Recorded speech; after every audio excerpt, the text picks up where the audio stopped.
السلام علیکم. آج ہم ٹریول کر رہے ہیں مردان. جی ہاں، مردان سٹی مردان ڈسٹرکٹ کا حصہ ہے and it's the second largest city in Khyber Pakhtunkhwa after Peshawar. Food delicacies کی بات کریں تو مردان کے چپل کباب بہت فیمس ہیں and all those people who have got the sweet tooth. Mardan کے بدانوی کھوئے کے پیڑے ڈیفینیٹلی آپ نے ٹرائی کیے ہوں گے. اس کے علاوہ Mardan is famous for its agricultural lands and of course last but not the least Mardan کے غیور لوگ. آج کی ہمارے وزٹ کی مین اٹریکشن بدھسٹ مانسٹری تخت بائی کا وزٹ ہے اور آج ہم مردان کی آرکیولوجیکل ہسٹری کو ایکسپلور کریں گے. Mardan and the surrounding areas being part of the Peshawar valley 1800 BC میں گندھارا یعنی بدھسٹ سویلائزیشن کا ایک اسٹرانگ فٹ ہولڈ تھا. تخت بھائی اور اس کے سراؤنڈنگ کے ایریاز میں بہت سے ریلکس اور آرکیولوجیکل سائٹس ڈسکور ہوئی ہیں وچ آر آف سگنیفیکنس اور بہت امپورٹنٹ ہیں.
گندھارا سویلائزیشن موجودہ پاکستان کے نارتھ ویسٹرن ریجن یعنی خیبر پختونخوا سے لے کر ساؤتھ ایسٹ میں افغانستان تک پھیلی ہوئی تھی.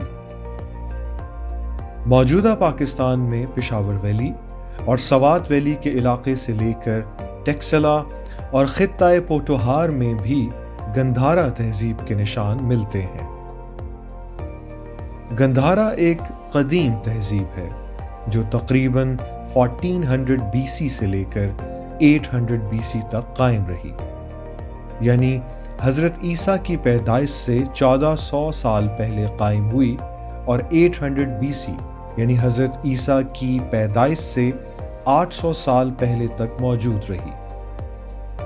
یوں گندھارا تہذیب کا دورانیہ تقریباً 600 سال بنتا ہے. اگر آج کے وقت کے لحاظ سے بات کی جائے تو گندھارا تہذیب تقریباً 3500 سال پہلے وجود میں آئی.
تخت بائی مونسٹری کے ابھی تک دریافت کیے گئے حصوں میں ایک مین سٹوپا کوٹ ہے۔ اس سٹوپا کوٹ میں یقیناً کبھی ایک بہت بڑا سٹوپا موجود ہوتا تھا جو کہ اب نہیں رہا اور اس کی صرف فاؤنڈیشن باقی ہے۔ اکتوبر 2019 میں تھائی لینڈ کے ایک ڈیلیگیشن میں، جس میں تھائی لینڈ کے چیف مونک بھی شامل تھے، بدھسٹ مانسٹری کا وزٹ کیا تھا اور یہاں اپنے ریلیجس ریچولز کو بھی ادا کیا تھا۔ اس کے علاوہ باقی سٹوپا کوٹس ہیں جہاں بدھا کے مجسمے اور اسکلپچرز موجود تھے، جنہیں بعد میں یہاں سے ہٹا کر پشاور میوزیم میں رکھا گیا ہے۔ یہ مانسٹری تقریباً 700 سال تک آباد رہی اور پھر وقت کی دھول تلے دفن ہو گئی۔ کہا جاتا ہے کہ دریافت کیے جانے والے ریونز اور سٹرکچرز اس مانسٹری کا صرف 30% حصہ ہیں، اور ابھی بھی اس مانسٹری کا تقریباً 80% حصہ ان پہاڑوں کے نیچے موجود ہے اور جسے ابھی دریافت نہیں کیا گیا۔ تخت بائی کی بدھسٹ مانسٹری کو یونیسکو نے ورلڈ ہیریٹیج سائٹ ڈکلیئر کیا ہوا ہے۔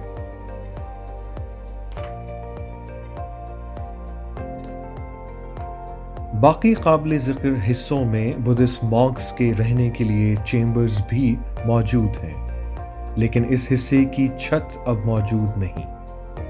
مانسٹری کے نیچے والے حصے میں میڈیٹیشن یعنی مراقبے کے لیے خاص چیمبرز بنائے گئے تھے۔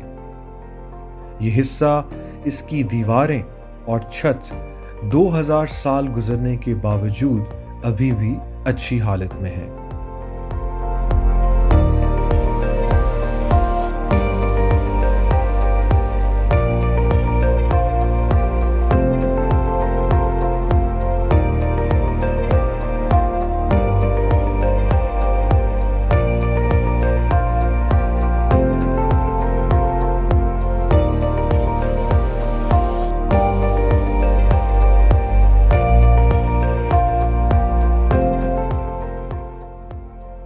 تخت بائی کی بدھسٹ مانسٹری کے کھنڈرات کو دیکھ کر 2000 سال پہلے اس مانسٹری کی شان و شوکت کا اندازہ لگایا جا سکتا ہے، لیکن ساتھ ہی یہ حقیقت بھی آشکار ہوتی ہے کہ ہر عروج کے بعد زوال ہے۔ Nothing is eternal in this world.